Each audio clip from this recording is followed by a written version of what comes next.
This kind of remarks should not be normalized and it should not be trivialized. Kasi hindi maganda sa pandinig ng publiko at nakakasakit sa mga individual na nabibilang sa mga ilang sektor at grupong based sa kanilang gender at based sa kanilang paniniwala.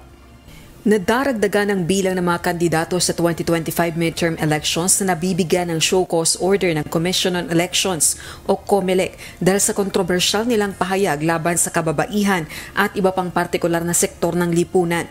Kabilang narito ang Pasig City Congressional candidate na si Christian Sia na naging kontrobersyal matapos ang single mom joke nito sa isang kampanya. Gayon din ang incumbent congressman sa 2nd District ng Davao de Oro na si Ruel Peter Gonzaga dahil sa mahalay na pahayag. Ayon sa Malacanang, para kay Pangulong Ferdinand Marcos Jr., hindi katanggap-tanggap ang mga ganitong pahayag ng mga politiko. Okay, so the President himself said it was unacceptable yung mga ganong uri ng mga pananalita. intos. Opo, sinabi niya po. At tinanong po natin siya kanina kung ano ang kanyang mensahe, yun daw po ay unacceptable. Suportado naman ni House Deputy Majority Leader, ACT-CIS Party List Representative Erwin Tulfo at Assistant Majority Leader Lanao del Sur 1st District Representative Sia Alonto Adjong ang pinaigting na hakbang ng COMELEC laban sa mga kandidatong nanghahamak ng mga partikular na sektor sa lipunan. Ako personally sinusuportahan ko and I would like to commend the Commission, COMELEC Commission on Elections for coming up with this bold step in disciplining, if I should say, the candidates running for this election, yung pag-adopt nila ng anti-discrimination and fair campaign resolution.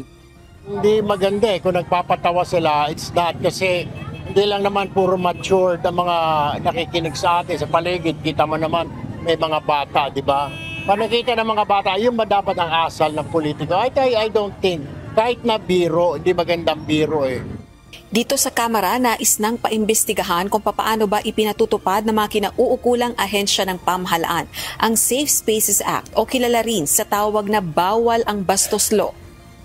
Inihain na rin ng Gabriela Party List ang isang panukalang batas na naglalayong dagdagan ng grounds upang madisqualify sa local at national elections ang mga kandidato, partikular na ang mga nagbibitiw ng bastos at mapanghamak na pananalita laban sa kababaihan.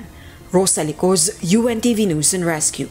Diyos ang aming sandigan, serbisyo publiko ang aming pinahahalagahan.